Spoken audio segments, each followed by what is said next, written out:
Bien, entonces ahora vamos a conversar de la expresión final de este ciclo reproductor.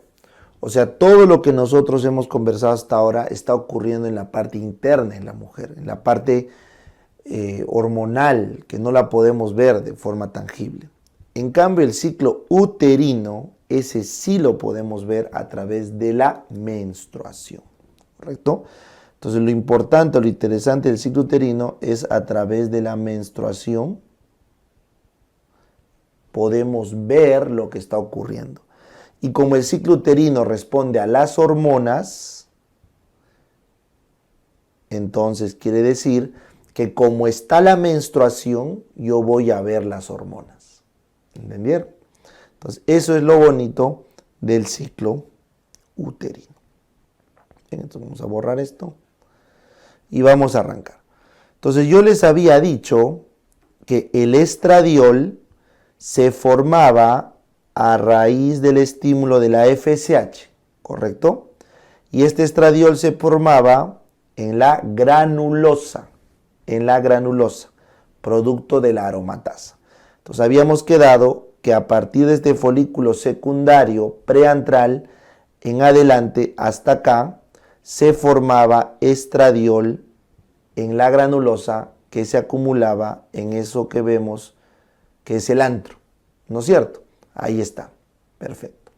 Luego habíamos quedado que cuando había un pico de producción de estradiol, porque habíamos llegado al folículo más desarrollado con un máximo estímulo de FSH, ese pico de estradiol generaba la liberación de LH y eso ocurría o generaba la ovulación.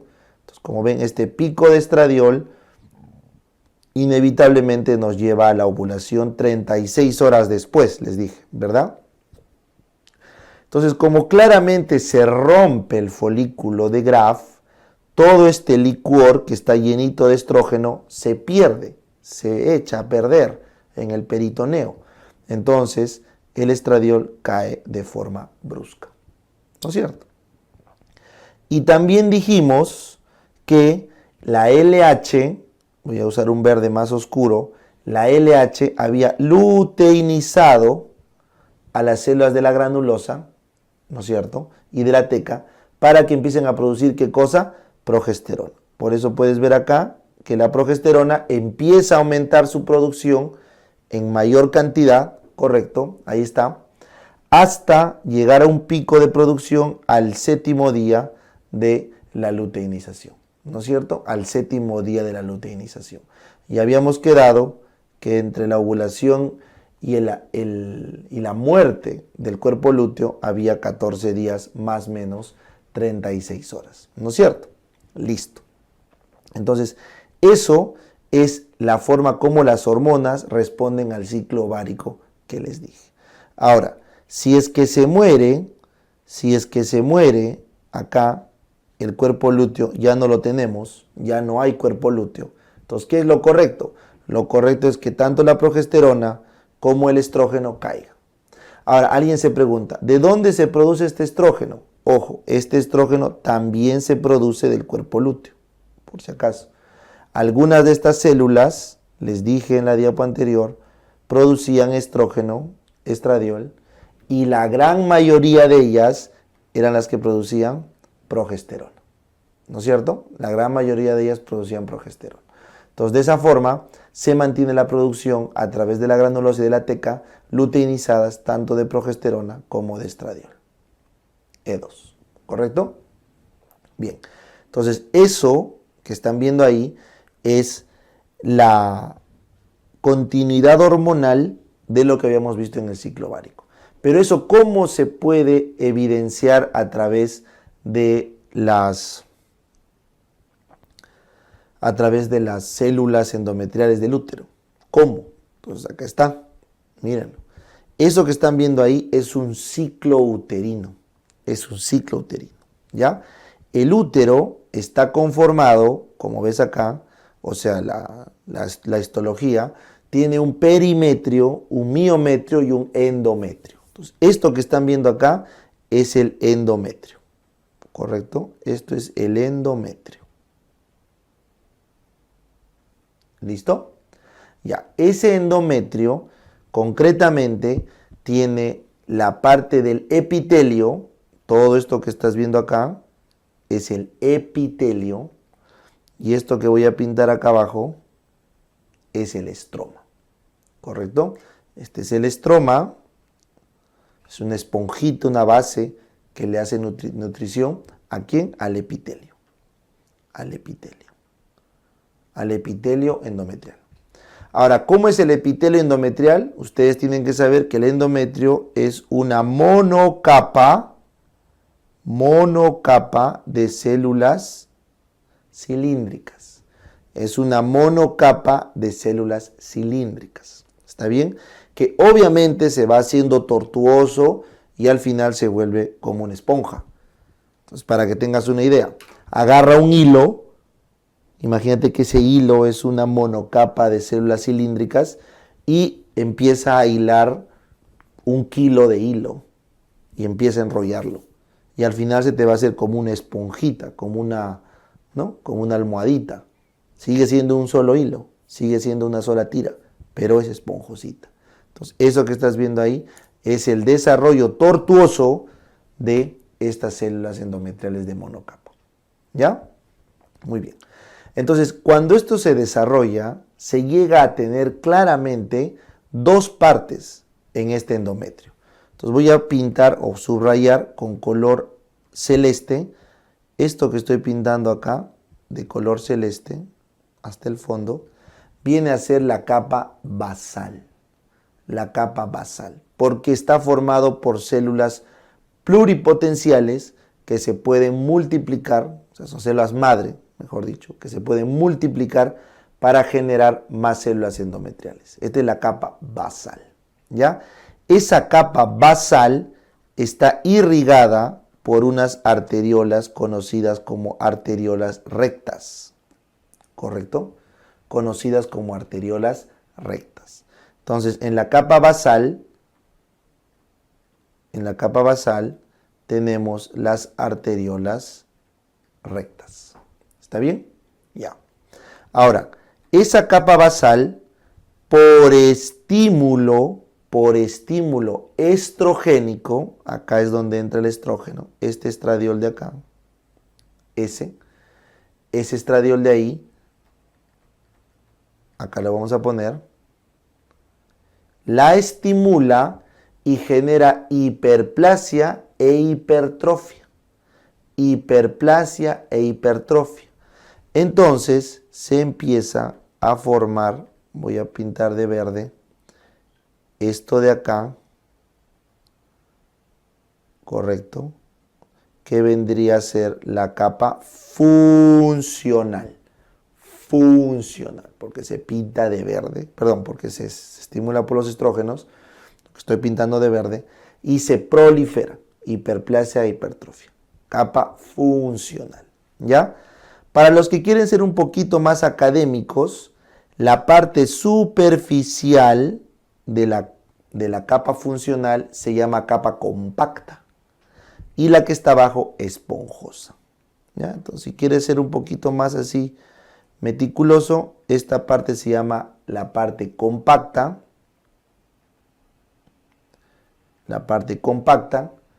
y acá abajo es la parte esponjosa. Esta que está acá abajo es la parte esponjosa, ¿ya? La parte esponjosa. Entonces, bueno, eso es simplemente una observación histológica que no tiene importancia. Lo que sí deben saber es que lo de azul es la capa basal y lo que está arriba de verde es la capa funcional. Ahora, esta capa funcional, por estímulo de la progesterona, sus arterias se vuelven espirales. Pero ojo, la progesterona recién aparecía en este momento. La progesterona aparecía al final, o sea, de la segunda mitad. Entonces, las arterias basales acá se hacen espirales.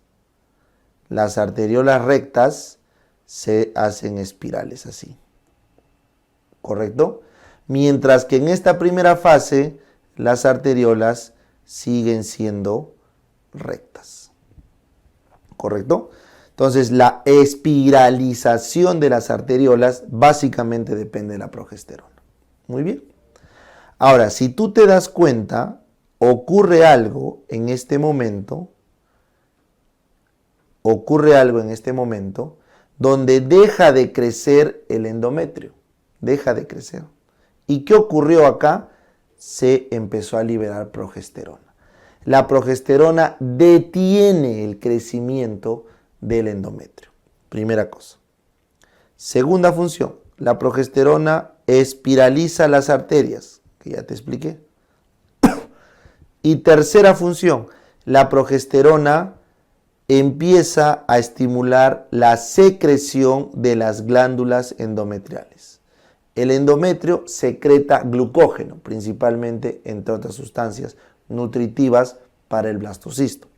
Entonces, la progesterona ayuda a la secreción de las glándulas endometriales. Por lo tanto, el estímulo progestacional, PG, que ocurre en esta fase, hace que el endometrio se vuelva secretor. No se olvide. Entonces, eso genera dos momentos en nuestro ciclo uterino. La fase proliferativa dependiente de estrógenos y la fase secretora dependiente de progesterona. ¿Ya? Muy bien. Una función adicional de la progesterona es desidualizar. Desidualiza el estroma. Lo desidualiza. ¿Qué es desidualizar?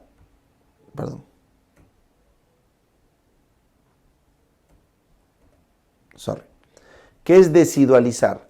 Desidualizar es lo ablanda, lo corta los enlaces de colágeno para que esté blandito. ¿Para qué está blandito? Para cuando venga la implantación. ¿Ya? Entonces la progesterona desidualiza este estroma, lo hace blandito. ¿Ya? Esa es su función. Obviamente con el tiempo, no es inmediato. Entonces para eso requiere que persista el cuerpo lúteo para poder desidualizarlo bien. ¿Listo? Correcto. Entonces, ¿qué ocurre si es que nunca llega un blastocisto a implantarse? Porque no ha habido embarazo. Entonces, simplemente el cuerpo lúteo en 14 días dijimos que muere. Y al morir, entonces las hormonas caen en picada de forma brusca. Por apoptosis del cuerpo lúteo caen las hormonas. Entonces, esa caída brusca de las hormonas genera que se libere prostaglandinas, ¿correcto? La caída brusca de las hormonas genera que se libere prostaglandina. Y la prostaglandina que se libera, ¿correcto?, genera que estas arteriolas espirales se isquemicen. Hace una isquemia. Porque las arteriolas espirales, al contraerse por la prostaglandina, se cierran y hacen una isquemia. Y esa isquemia, inevitablemente, que genera necrosis. ¿Correcto? Esa isquemia genera necrosis. Y esa necrosis, obviamente, va a llevar a lo que todos conocemos como la menstruación o el ciclo menstrual. Entonces, la menstruación no es más que la necrosis del endometrio funcional debido a la isquemia aguda por la contracción de las arteriolas espirales debido al aumento de prostaglandinas que se liberaron por la caída brusca de las hormonas tras la muerte apoptótica del cuerpo lúteo. Esa es la definición fisiológica correcta de una menstruación. Entonces, si una chica tiene su periodo estrogénico y su periodo progestacional normales, entonces su menstruación va a ser regular. Si no lo tiene normal, la menstruación no va a ser regular. Por eso es que el ciclo uterino indirectamente me dice cómo están las hormonas atrás. Y esto es muy importante para cuando veamos el capítulo de hemorragia uterina anormal. ¿Ya? Y ahora si tú te preguntas, y doctor, ¿por qué cuando me viene mi regla me duele? Porque las prostaglandinas producen dolor. ¿Por qué cuando me viene mi regla me hincho? Porque las prostaglandinas producen vasodilatación y edema. ¿Y por qué cuando me viene mi regla algunas chicas tienen náuseas, vómitos, hasta diarrea? Ay, eso es porque tienen muchas prostaglandinas, porque hay una hipersensibilidad que genera un círculo vicioso y eso se llama dismenorrea, que vamos a ver después. ¿Correcto? Muy bien. Entonces,